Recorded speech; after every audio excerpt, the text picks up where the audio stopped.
proudly say this: my journey can only happen in America.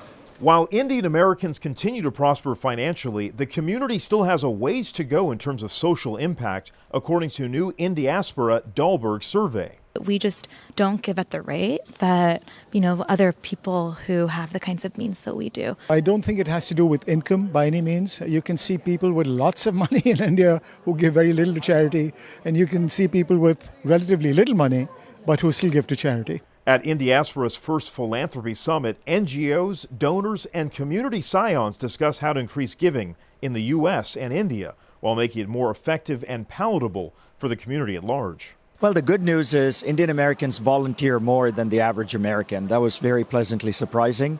The bad news is we could be giving more money.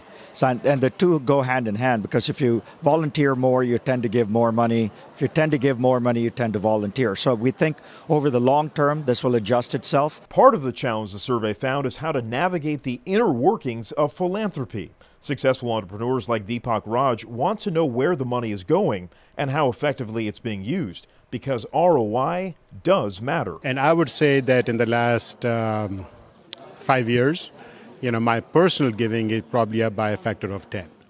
So as you find new causes, as you find people you can have confidence in, that you can rely upon to deliver on some promise, we'll find ways to fund it. Dalberg says Indian Americans give more than $3 billion annually, but in context, the Bill and Melinda Gates Foundation distributes $4 to $5 billion across the globe every year.